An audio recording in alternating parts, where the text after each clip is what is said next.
aku mohon pada umur 29 aku bisa menikah. Assalamualaikum warahmatullahi wabarakatuh. Allahumma sholli ala Muhammad wa ala ali Muhammad. Apa kabar semuanya? Alhamdulillah, Masya Allah, Tabarakallah, saya diberi kesempatan untuk mengisi podcast, di mana podcast tentang keberkahan sholawat, motivasi, dan lain-lain yang saya ketahui. Di sini saya mengajak teman-teman untuk beristiqomah dalam bersolawat, karena dengan istiqomah sholawat kita dimudahkan urusannya, dikabulkan hajatnya, diampuni dosa-dosanya. Amin, Allahumma amin. Buat teman-temanku, semoga yang punya hutang dilunasi hutangnya, yang ini punya rumah dimudahkan punya rumah, yang ini umroh dimudahkan untuk umroh. Semoga COVID tahun 2021 segera hilang, bumi ini segera sehat, perekonomian juga sehat. Amin, Allahumma amin. Bismillahirrahmanirrahim. Allahumma sholli ala Muhammad. Teman-teman, hari ini aku tuh ingin banget bercerita, berbagi testimoni untuk teman-teman. Ini dari sahabat aku ya. Sahabat aku itu mempunyai riadoh sholawat, itu ingin punya jodoh yang baik. Sahabat aku sebelumnya itu sudah pernah menikah, namun pernah gagal di dalam pernikahannya karena pihak ketiga dari suaminya.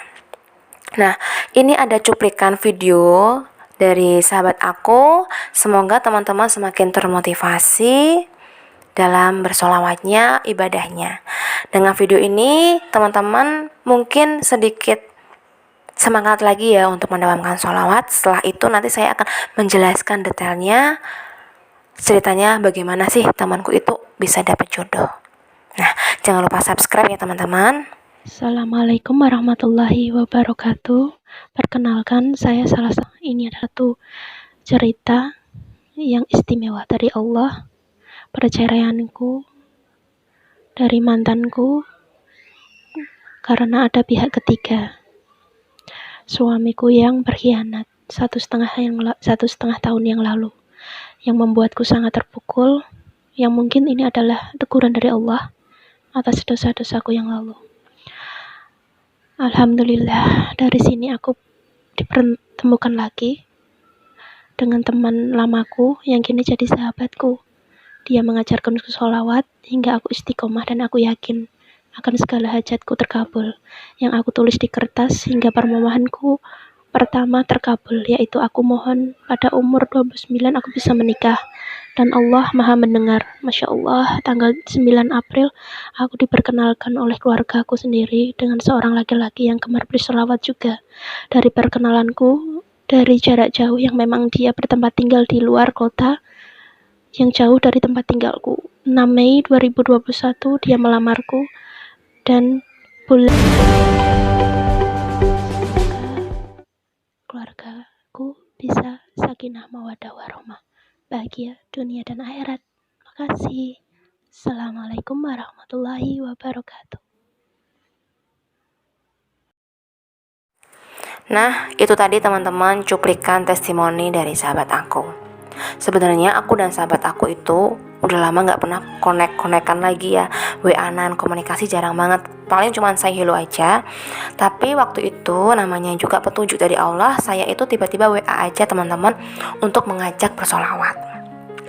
Waktu itu sahabat aku tuh sebenarnya belum cerita sama aku kalau sudah cerai, karena kan bagi dia itu adalah aib keluarga kecilnya dia, itu privasinya dia, itu dia belum sama sekali cerita sama aku. Nah, di saat aku mengajak teman aku sholawat, dia itu belum tahu yang namanya bersolawat, dalam arti tidak tahu kalau bersolawat itu bisa untuk mengabulkan hajat-hajat kita. Yang dia tahu hanya bersolawat itu hanya untuk bertawasul untuk Nabi Muhammad Rasulullah SAW. Di situ saya mengajak teman aku untuk bersolawat, kalau kamu punya hajat, kamu sholawatin aja beb. Aku bilang itu sama teman aku. Kamu punya hajat apa? Kamu sholawatin aja, istiqomahin minimal 1000 kali. Waktu itu kan aku sama sahabat aku itu saling memotivasi ya, dalam arti agama. Terus aku kasih link video aku nih yang tentang keajaiban dari almarhum ibu aku. Nah di situ dia termotivasi untuk bersolawat teman-teman. Masya Allah, tabarakallah. Kadang tuh ya teman-teman, kalau saya mengajak bersolawat itu tidak semua orang mau menerima masukan kita, tapi ada juga yang mau menerima masukan kita. Karena pikiran orang itu kan sempit ya teman-teman. Nah pikiran sempit itu tolong dibuang jauh-jauh. Kita itu minta sama Allah istiqomahin. Entah kapan dikabulkannya, kita itu tetap berdoa dan yakin sama Allah. Nah lanjut lagi ya teman-teman. Dari situ aku mengajak teman sahabatku itu bersedekah subuh teman-teman. Masya Allah, saya bilang sama sahabat aku juga, kalau kamu punya hajat diimbangi juga dengan sedekah subuh, karena sedekah subuh itu sangat bagus teman-teman. Lalu saya juga bilang sama sahabat aku nih, kalau kamu punya hajat lagi, kamu tulis itu di kertas, di buku, sebutin apa aja hajat kamu. Dari video tadi sahabat aku itu bilang kalau dia itu menulis kertas di doanya kan, menulis doa di kertas, maksudnya menulis doa di kertas, di buku.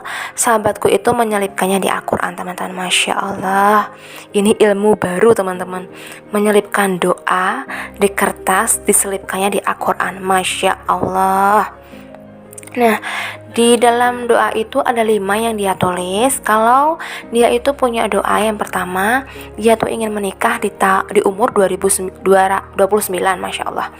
Di umur 29 sahabatku ini ingin sekali menikah. Dia benar-benar merengek sama Allah karena dia tersakiti. Dia minta diberi hadiah, diberi jodoh yang baik, jodoh yang seiman, jodoh yang mengajak agama, dalam arti seperti itu. Yang kedua, dimudahkan urusan perceraiannya. Yang ketiga itu adalah dimudahkan membayar hutang-hutang teman-teman. Masya Allah. Yang keempat dan 5 itu saya lupa ya. Intinya itu dia ingin sekali dapat suami yang soleh, yang mengajak dia itu beribadah, yang sayang, setia sama dia. Masya Allah, tabarakallah. Saya benar-benar merinding teman-teman ketika teman saya itu bercerita kalau dapat jodoh teman-teman. Ceritanya ya teman-teman, sahabat aku itu dapat jodohnya itu masih lajang teman-teman. Masya Allah, masih belum pernah menikah, statusnya masih joko. Kalau bahasa Jawa nih, Cik Joko, durung tahu nikah. Itu sangat-sangat istimewa teman-teman. Doanya diijabah sama Allah teman-teman. Dia itu dikenalin sama bulenya orang Magelang, ceritanya seperti itu. Dan alhamdulillahnya laki-laki tersebut ketemu dengan teman aku itu kayak ngeklik gitu teman-teman. Kayak ya namanya jodoh ya, kita nggak ada yang tahu ya. Sekali pertemuan, tukeran WA, komunikasi, dalam waktu 1 bulan ya sampai 2 bulan itu dipermudahkan untuk menuju ke pernikahan teman-teman. Ceritanya seperti itu. Dan nggak cuman itu, di awal-awal perkenalan temanku cewek itu meyakinkan sama si calon laki-lakinya, apa kamu yakin sama aku kalau aku tuh sudah punya anak, aku seorang janda, aku punya anak 1, kalau kamu mau terima aku dengan cara Allah gitu ya teman-teman.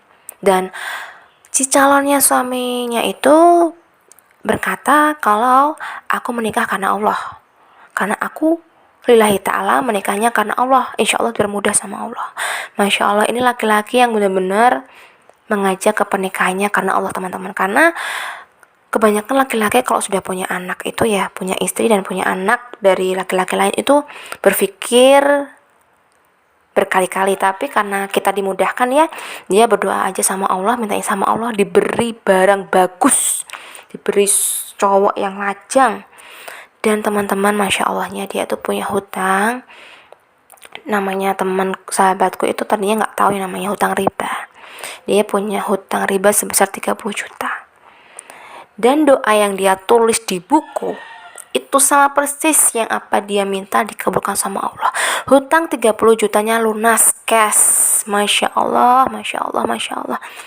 Ya Allah, ya Allah. Tapi dari cerita ini, teman aku itu sebelumnya juga pernah mengalami down teman-teman.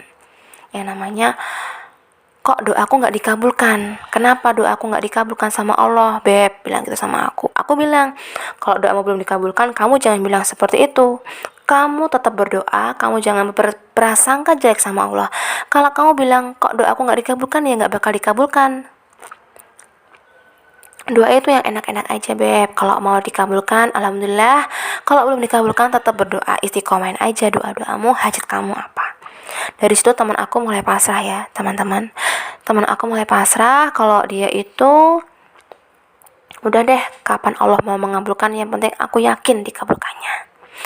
Nah, Allah itu punya rencana yang indah, teman-teman. Dari omongan temanku tadi, dari cerita temanku tadi, kalau doanya itu lama banget ya. Dia bersolawat itu 1 tahun, teman-teman. 1 tahun bersolawat. Dan dikabulkannya ya 2 bulan terakhir ini, teman-teman.